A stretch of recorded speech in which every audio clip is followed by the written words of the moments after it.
नमस्कार दोस्तों, आपका स्वागत है हमारे चैनल अमृत कथा कहानियाँ में। एक राजा अपने 6 रानियों के साथ रहता था। उस राजा के कोई संतान नहीं था। वह संतान की इच्छा से ही पहले से ही 6 शादियाँ कर रखी थी, लेकिन उसकी 6 रानियों में से किसी से भी उसको संतान की प्राप्ति नहीं हुई। राजा बहुत ही नेक और ईमानदार था। प्रजा के साथ न्याय करने वाला। उसके जीवन में तो किसी भी चीज़ की कोई कमी नहीं थी, लेकिन ईश्वर ने उसे संतान का सुख नहीं दिया था, तो उसके आगे सब फीका था। वह बहुत परेशान रहता था। एक दिन राजा बगीचे में टहल रहा था। उसने एक बहुत ही सुंदर कन्या को देखा और वह उस कन्या पर मोहित हो गया। राजा बिना कुछ सोचे समझे उस कन्या के पीछे पीछे चलने लगा। वह कन्या अपने घर आई तो राजा भी उसके पीछे पीछे उसके घर तक आ गया। माँ, यह लो फूल और राजमहल ले जाओ। और हाँ, देख लो फूलों में कोई कमी तो नहीं है, नहीं तो राजा मुझे ही दंड देंगे। वह कन्या अपनी माँ से बातें कर रही थी और राजा उसकी बातों को छुपकर सुन रहा था।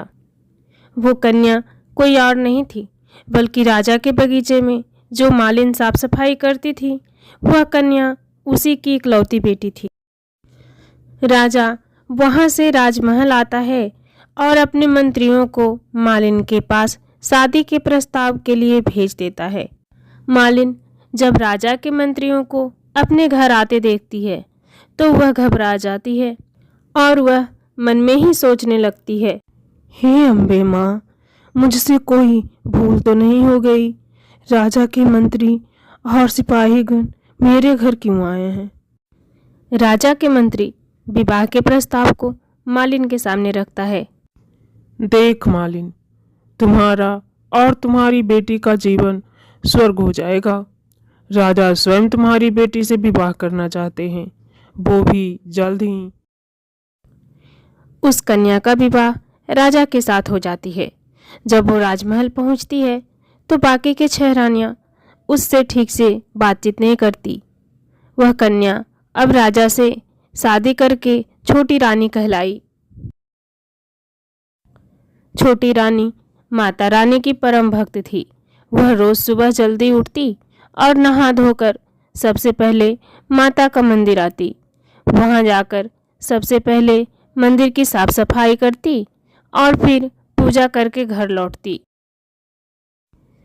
वहां के पुजारी भी छोटी रानी को पहले से ही जानते थे, क्योंकि वो शादी से पहले भी रोज वही मंदिर आया करती थी और रोज की तरह वह सबसे पहले आकर मंदिर की साफ सफाई करके रोज पूजा पाठ किया करती थी।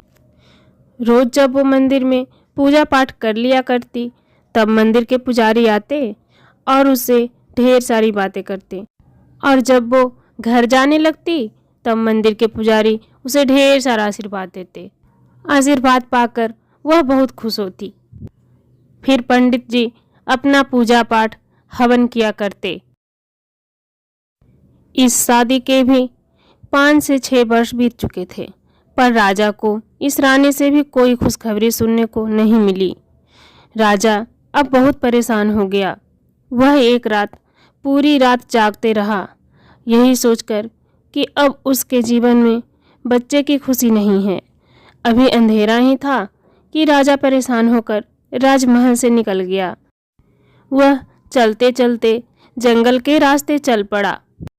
बहुत दूर जाने के बाद वह चलते चलते बहुत ही थक गया था।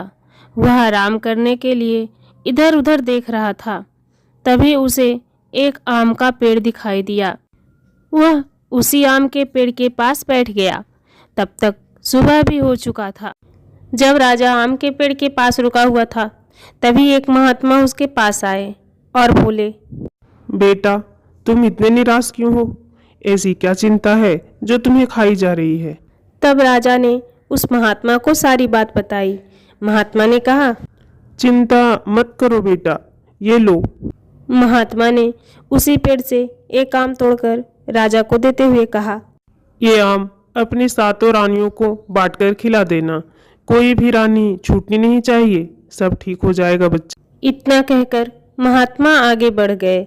राजा आम को लेकर राजमहल आया और अपनी रानियों को आम देते हुए कहा, ये लो, ये आम आप सातों रानियां मिलकर खा ले। कोई भी रानी छूटनी नहीं चाहिए। तभी रानियां ने पूछा, स्वामी, ये कैसा आम है? हमारे बगीचे में एक ही आम फला था क्या? तब राजा ने रानियों को सारी बात बताई। तब रानियां ने आपस में विचार किया, क्यों ना हम 6 रानियां इस आम को बांटकर खा लें और छोटी रानी को तो पता भी नहीं चलेगा। ऐसा कहकर वह 6 रानियां ने आपस में आम बांटकर खा लिया और आम खाकर जो गुठली बचा उसे गाय के नाद में डाल दिया।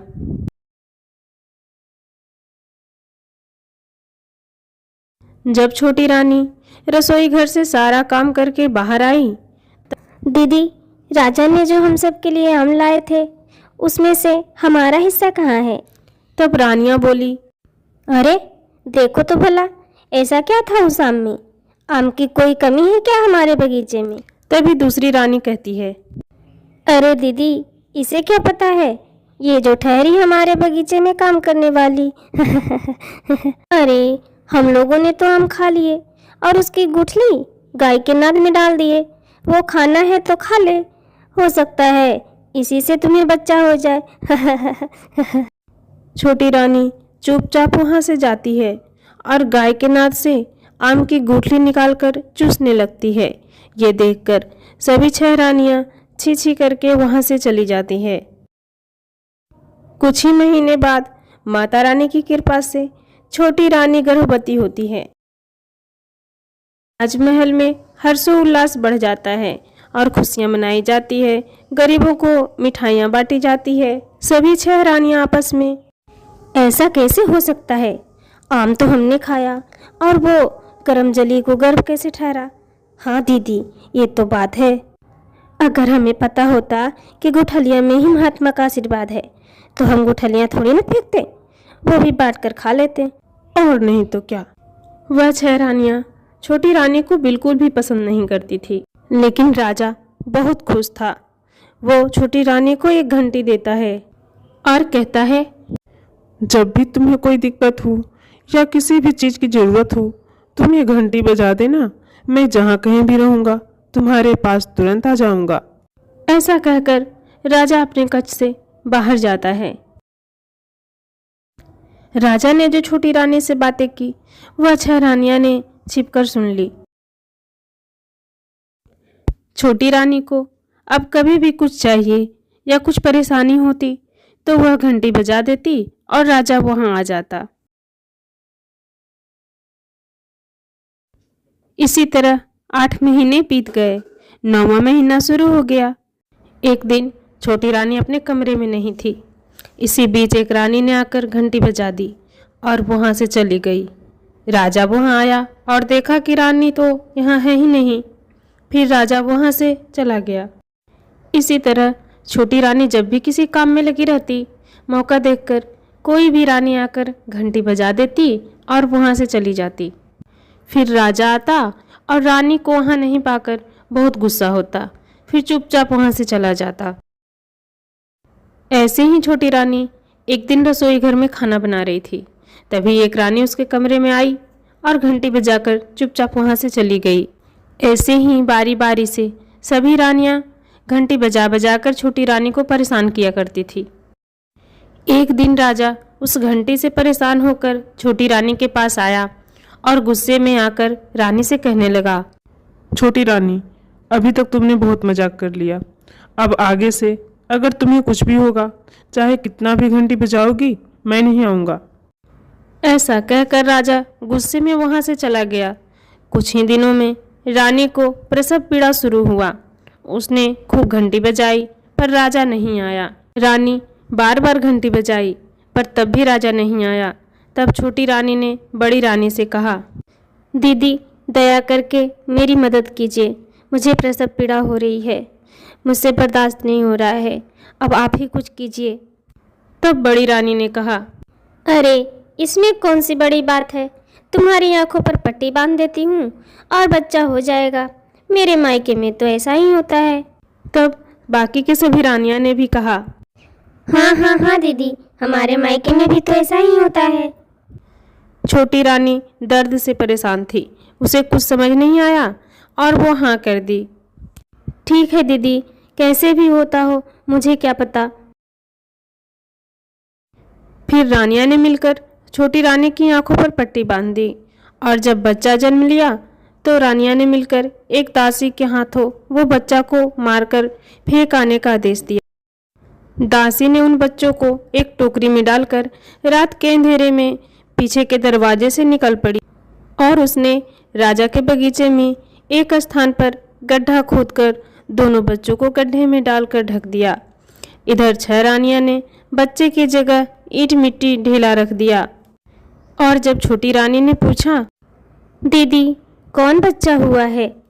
तब एक रानी ने कहा, अरे कौन बच्चा होगा, आम थोड़े ना खाया था तुमने, उसकी गुठली चूसी थी तो ये लो ईंट मिट्टी ढेला हुआ, और क्या होगा। छोटी रानी बहुत रोने लगती है। ये खबर राजा के कानों तक पहुंच जाता है और राजा दौड़ा दौड़ा वहां आता है। राजा ये सब देखकर आओ देखता है ना ताव छोटी रानी को राजमहल से निकाल देता है। बाहर बहुत तेज बारिश और बिजली कड़क रही होती है। रात की अंधेरी में छोटी रानी राजमहल से निकलकर अपनी माँ के घर आती है। उसकी माँ इतनी रात को इतनी तेज बारिश में रोती हुई भीगते आते देख परेशान हो जाती है। छोटी रानी अपनी माँ को सारी बात बताती है। ऐसे ही कहानी कहते कहते सुबह भी हो जाती है और बारिश भी रुक जाती है। इसी तरह 6 महीने बीत जाता है और नवरात्रि का भी महीना आ जाता है। नवरात्रि का महीना शुरू हो गया था। मंदिर को भी खूब अच्छे से सजाया गया था। इसी बीच रानी की एक दासी ने रानी के लिए फूल तोड़ने वही बगीचा पहुंची जहां छोटी रानी के दोनों बच्चों को गड्ढे में दफन किया गया था। दासी ने देखा 2 बहुत ही खूबसूरत फूल के पौधे लगे हैं। वो जैसे ही फूल तोड़ने के लिए उसके पास गई, फूल का पौधा आकाश लग गया। दासी ऐसा देखकर आश्चर्यचकित रह गई और वह सोचने लगी, अरे मैंने तो अपने जीवन में ऐसा पौधा देखा ही नहीं है। ऐसा भी होता है क्या कि पौधे आकाश लग जाते हैं? अब तो मुझे राजा को ये खबर देनी होगी। ऐसा कहकर दासी वहां से वापस आती है। दासी राजमहल आकर रानियों को सारी बात बताती है और रानियां भी ये खबर राजा को दे देती है। तब राजा पूरे गांव नगर में यह घोषणा करवाता है कि उस फूल को जो भी व्यक्ति तोड़कर लाकर राजा को देगा उसे राजा ढेर सारा सोना चांदी और मोहरे देंगे। राजा की घोषणा सुनकर पूरे नगर वाले आश्चर्यचकित रहते हैं और फिर सभी गांव वाले फूल तोड़ने के लिए बगीचे आते हैं और फिर वो जैसे ही फूल तोड़ने के लिए पौधे के नज़दीक आते हैं, पौधा आकाश लग जाता है। गांव वाले फूल तोड़ नहीं पाते हैं और फिर वो वापस चले जाते हैं। वो जैसे ही वापस जाते हैं, पौधा अपने जगह पे आ जाता है। फिर गांव की औरतें फूल तोड़ने के लिए आती हैं और फिर वो भी फूल नहीं तोड़ पाते हैं और निराश होकर लौट जाते हैं। फिर राजा के सैनिक फूल तोड़ने के लिए आते हैं और वो भी फूल नहीं तोड़ पाते हैं और निराश होकर लौट जाते हैं। फिर 6 रानियां भी फूल तोड़ने के लिए आती हैं और वो भी फूल नहीं तोड़ पाती हैं और निराश होकर वो भी वापस लौट जाती हैं। इसी तरह एक एक करके सभी आते हैं और निराश होकर वापस जाते हैं। तब एक दिन छोटी रानी की माँ छोटी रानी से कहती है, बेटी उस फूल को कोई नहीं तोड़ पाया, सबने प्रयास किया सिवाय तुम्हारे। अब सिर्फ तुम ही बची हो। मुझे लगता है एक बार तुम भी प्रयास कर लेती तो अच्छा होता। फिर छोटी रानी फूल तोड़ने बगीचे में आती है और वो जैसे ही फूल के पौधे के नज़दीक आती है, फूल अपने आप छोटा हो जाता है और अपने आप पौधे में ढेर सारे फूल लग जाते हैं और ज़मीन पर गिरकर ढेर हो जाते हैं। छोटी रानी का डलिया फूलों से भर जाता है और वह डलिया भर फूल लेकर राजा के पास जाती है और राजा यह देखकर आश्चर्यचकित रह जाता है और सोचता है कि इस फूल को तो कोई नहीं तोड़ सका, फिर ये कैसे तोड़ लाई है।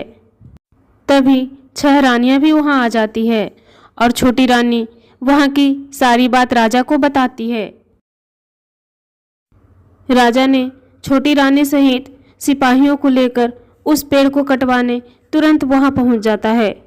जैसे ही राजा वह पौधों को काटने का आदेश दिया, वो दोनों पौधा एक सुंदर लड़का और लड़की बन गया। ये देखकर वहां मौजूद सभी हैरान रह गए। माता रानी स्वयं वहां विराजमान होकर दोनों बच्चों को जीवन दान दिया। दोनों बच्चे ने राजा को सारी बात बताई कि कैसे 6 रानियों ने मिलकर दासियों के हाथे दोनों को मरवाया था और दासी ने यहीं पर दोनों को दफनाया था। दोनों बच्चों ने बताया कि माता की कृपा से वो दोनों आज जीवित है। ये सब सुनकर राजा को रानियों पर बहुत गुस्सा आता है और वह राज्य से रानियों को निकलवा देते हैं और छोटी रानी को सम्मान सहित राजमहल वापस लाया जाता है और माँ भगवती की कृपा से वो दोनों राजकुमार और राजकुमारी के साथ खुशी खुशी रहने लगते हैं।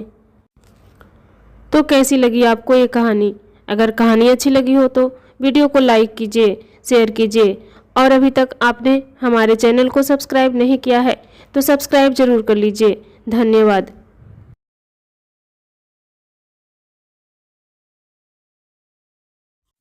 कहा जाता है कि मनुष्यों को अपना कर्मों का फल भुगतना ही पड़ता है। एक राजा था, वह बहुत ही धर्मात्मा और न्याय करने वाला था और वह भगवान का बहुत बड़ा भक्त था। उसने ठाकुर जी की मंदिर बनवाया और एक ब्राह्मण का उसका पुजारी नियुक्त किया। वह ब्राह्मण बहुत ही अच्छा और धर्मात्मा था। वह राजा से कभी भी कुछ नहीं मांगता था। उसके स्वभाव पर राजा भी बहुत प्रसन्न थे और उसे मंदिर में पूजा करते 20 वर्ष हो गए थे। उसने कभी राजा से किसी प्रकार का कोई प्रश्न नहीं किया। फिर एक दिन राजा को पुत्र पैदा हुआ। उसने उसे पढ़ा लिखा कर बहुत विद्वान बनाया और उसकी शादी एक सुंदर राजकन्या से कर दी। शादी के रात को राजकन्या को नींद नहीं आई और वह इधर उधर घूमने लगी। जब वह अपने पति के पलंग के पास आई तो उसने देखा कि हीरे जवाहरात से जड़ी एक तलवार वहां रखी है। उसने उस तलवार को मयान से बाहर निकाला तो वह तलवार बिजली के समान चमकने लगी।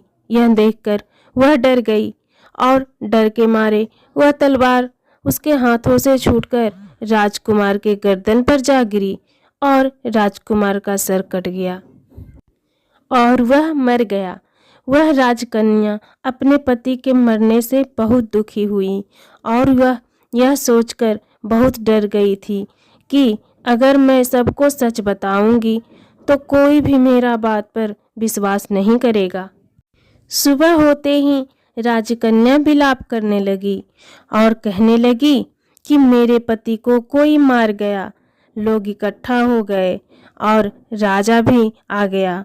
राजा ने आकर पूछा किसने मारा है तो वह कहने लगी मैं नहीं जानती वह कौन था, परंतु उसे मैंने ठाकुर जी की मंदिर में जाते हुए देखा है। राजा समेत सभी लोग ठाकुर जी के मंदिर में गए तो उन्होंने ब्राह्मण को वहां पूजा करते हुए देखा। सभी ने उसे पकड़ लिया। ब्राह्मण ने बहुत कहा कि मैंने राजकुमार को नहीं मारा, पर किसी ने उसकी बात नहीं मानी। राजा ने भी बार बार सोचा कि ब्राह्मण निर्दोष हो सकता है, लेकिन सभी के कहने पर राजा ने ब्राह्मण से कहा मैं तुम्हें प्राणदंड तो नहीं देता, लेकिन जिस हाथ से तुमने मेरे पुत्र को तलवार से मारा है, उस हाथ को काटने का आदेश देता हूँ। ऐसा कहकर राजा ने उसका हाथ कटवा दिया और इस पर ब्राह्मण बहुत दुखी हुआ और राजा को अधर्मी मानकर उसका राज्य छोड़कर चला गया। उसने बहुत खोज की कि कोई विद्वान ज्योतिषी मिले तो अपने बिना किसी अपराध हाथ काटने का कारण उनसे पूछे। फिर उसे काशी में एक विद्वान ज्योतिषी मिले। वो ज्योतिषी से मिलने उनके घर गया तो वह ज्योतिषी वहां नहीं थे। उनकी पत्नी उनकी आलोचना कर रही थी और उन्हें बहुत भला बुरा कह रही थी। थोड़ी देर में वो ज्योतिषी घर आ गए। उनके घर आने के बाद भी उनकी पत्नी उनकी तिरस्कार कर रही थी, पर ज्योतिषी चुप रहे और उन्होंने अपनी स्त्री से कुछ भी नहीं कहा। इसके बाद वो अपनी गद्दी पर जाकर बैठ गए। ब्राह्मण को देखकर ज्योतिषी ने कहा, कहिए ब्राह्मण देवता, आपको कैसे आना हुआ? ब्राह्मण ने कहा, आया तो अपने बारे में पूछने था, लेकिन पहले आप अपना हाल बताइए कि आपकी पत्नी अपनी जुबान से आपका इतना तिरस्कार क्यों करती है? तब ज्योतिषी ने कहा, यह मेरी स्त्री नहीं, मेरा कर्म है। दुनिया में हम जिसे भी देखते हैं, भाई, पुत्र, शिष्य, पिता या कोई भी संबंधी, वो सब हमारा अपना ही कर्म है। अपना किया हुआ कोई भी काम, शुभ हो या अशुभ हो, हमें भोगना ही पड़ता है। इसीलिए मैं अपने कर्मों को खुशी से भोग रहा हूँ। ब्राह्मण ने फिर पूछा, आपने ऐसा क्या कर्म किया था? तो ज्योतिषी ने कहा, पूर्व जन्म में मैं एक कौवा था और आज वो मेरी स्त्री है। वो एक गधी थी जिसकी पीठ पर एक फोड़ा हो गया था और फोड़े की पीड़ा से वह बहुत दुखी थी। उस फोड़े में कीड़े पड़ गए थे जिन्हें खाने के लिए मैं उसके फोड़े पर चोंच मारता था, जिसके कारण इसे असहाय दर्द होता था। एक बार इसकी पीठ पर चोंच मारते हुए मेरी चोंच इसकी हड्डी में घुस गई और यह दर्द से तड़प उठी। मैंने भी चोंच निकालने की बहुत कोशिश की, परंतु वह अटक गई और नहीं निकल सकी। इसने सोचा कि पानी में मैं अपनी चोंच निकाल लूंगा और ऐसा सोचकर इसने गंगा नदी में प्रवेश कर दिया। गंगा का प्रवाह तेज होने के कारण हम दोनों गंगा में बह गए और बीच में ही मर गए। तब गंगा जी की महिमा से यह तो ब्राह्मणी बनी और मैं बहुत बड़ा ज्योतिष बना और आज ये मेरी पत्नी बनी, जो कुछ दिनों के लिए मुझे अपने मुंह से गालियां निकालकर मुझे दुख देगी। लेकिन मैंने चोंच इसे दर्द पहुंचाने के लिए नहीं मारी थी, इसलिए इसकी समझ एक दिन ठीक हो जाएगी और अपने पूर्व कर्मों का फल समझकर मैं इसे सहन कर रहा हूँ। और मैं इसलिए ही शांत हूँ और उस दिन की प्रतीक्षा कर रहा हूँ जिस दिन इसका स्वभाव अच्छा हो जाएगा। अब आप कहो कि आप यहाँ किस लिए आए हो? ब्राह्मण ने अपना सारा समाचार सुनाया और पूछा, अधर्मी पापी राजा ने मुझ निरपराध का हाथ क्यों कटवाया? ज्योतिषी ने कहा, राजा ने आपका हाथ नहीं कटवाया, आपके कर्म ने ही आपका हाथ कटवाया है। इस पर ब्राह्मण ने पूछा, ऐसा किस प्रकार हुआ? तो ज्योतिषी ने कहा, पूर्व जन्म में आप एक तपस्वी थे और राजकन्या गाय थी तथा राजकुमार एक कसाई था। जब कसाई गाय को मारने लगा तब गाय अपनी जान बचाकर आपके सामने से जंगल में भाग गई। पीछे से कसाई आया और आपसे पूछा कि गाय इधर तो नहीं आई। आपने जिस तरफ गाय गई थी उस तरफ अपने हाथ से इशारा किया तो कसाई ने जाकर उस गाय को मार दिया। इतने में जंगल से एक शेर आया और गाय और कसाई दोनों को खा गया। कसाई को राजकुमार और गाय को राजकन्या का जन्म मिला एवं पूर्व जन्म में किए हुए कर्म ने एक रात्रि के लिए उन दोनों को इकट्ठा किया, क्योंकि कसाई ने गाय को हंसिए से मारा था। इसी कारण राजकन्या के हाथों गलती से ही तलवार गिरने के कारण राजकुमार का सर कट गया और वह मर गया। इस तरह अपना फल देकर कर्म निर्वित हो गया। और तुमने हाथ का जो इशारा किया था उस पाप कर्म ने ही तुम्हारा हाथ कटवा दिया। इसमें तुम्हारा ही दोष है, किसी और का नहीं। ऐसा सोचकर सुखपूर्वक अपना जीवन व्यतीत करो। अगर आपको ये कहानी पसंद आए तो वीडियो को लाइक कीजिए और आपने अभी तक हमारे चैनल को सब्सक्राइब नहीं किया है तो अमृत कथा कहानियाँ को सब्सक्राइब कीजिए। धन्यवाद।